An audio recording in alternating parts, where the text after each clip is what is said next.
speaker, I'm very pleased to say, belongs to a very large group of very impressively talented medical students who are a big part of our conference. Alison Gould, she's a third-year MD student based at St Vincent's here in Melbourne.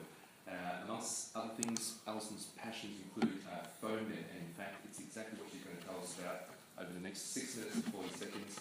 Foam for students. Thank you, Mel. Okay.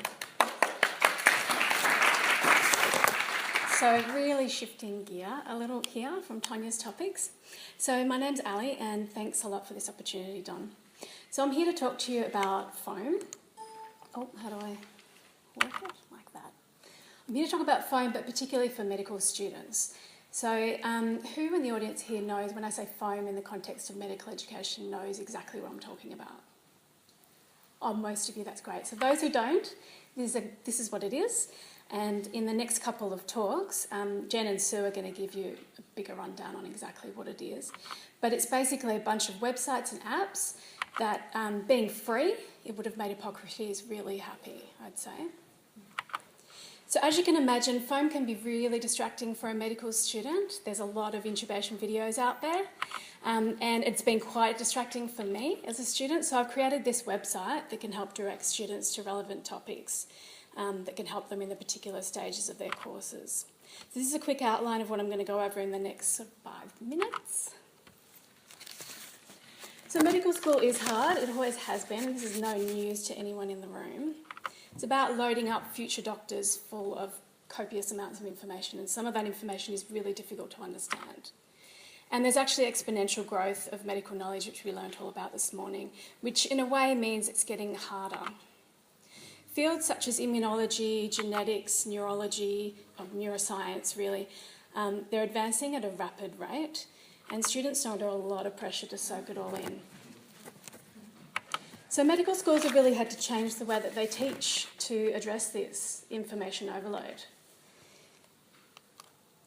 So it's inevitable that some things are going to get left out. Students can't and they shouldn't really be taught everything. There's less time now allocated to microscopy labs, learning histology and pathology. There's been a bit of a curricular reform towards PBLs, or problem-based learning styles of teaching, which we learnt more about this morning as well. We don't spend as much time in anatomy wet labs anymore, so priorities have really had to change. And at the same time, the student population is changing. They call us the net generation. You might think we don't use textbooks. We do, but we're definitely very tech savvy. And foam really helps us. So I want to tell you about this website that I've created, and I want to show you how it works and how it can help direct students in a better way so they don't get as distracted.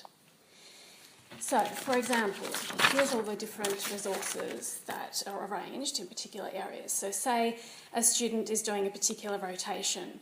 They can go to the resources, click on clinical links, go to medical links. Say they're studying cardiology or on a cardio rotation, click on cardiology, come to this page, click on one of these links and, for example, be taken to this site, which is put together by Prof Montage, an Australian cardiologist, who's made a series of short 3-minute videos or animations, and they help us learn the key cardio concepts. So here's, for example, a video on stable angina.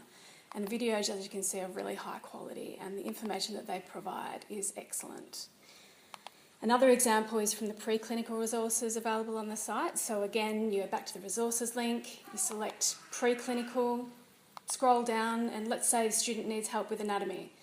Go to the anatomy page, click on a link, and it might take you here to Andy Neal's blog. Andy Neal's an Irish emergency registrar who's made some great clinical anatomy videos. So my favourite is his 400 seconds on neuroanatomy. He has a really clever way of making really complex topics easy to understand for a medical student, and he drops in a bit of humour as well, which is always good. One more example is from radiology resources. So Radiology Masterclass is just one of the many sites. It's from UK, and they have this neat way of highlighting key learning points. It's just another example there. Many podcasts out there are just too advanced for medical students, so there's discussions of recent studies which are yet to change treatment guidelines, and it's interesting, but it's not really relevant to our exam, so it can be potentially very distracting. So through the website, I've collected student-appropriate materials like St Emlyn's short podcast, Scott Weingart's acid-based podcast, and so many more. But not only is doctors putting this stuff out, but medical, paramedic and nursing students are also making foam, which is fantastic. This is Benjamin Pons, who's recently graduated from Notre Dame University in Sydney, who this year made his study notes available as flashcards for all students via our website. He created them on Quizlet, and this is just an example of one of the thousands of cards that are out there for free for students to access. Really fantastic stuff. You guys, your emergency doctors, you are the biggest contributors to foam, which is fantastic.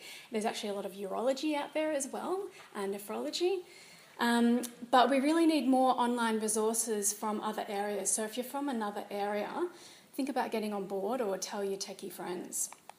I drew up a quick poll for my site visitors recently, and this is what they want to see more of online. So these are students filling out this survey. There are actually lots of PEDS resources out there, but these are the other areas that they really have voted that they'd like to see. So, to summarise, foam does have a role in medical education, and to check out how exactly, there's plenty more examples through the website if you just go through and have a click. And if there's any students in the room who might like to get involved in this project, it's a collaborative project, so I'd love some help. Okay, thank you.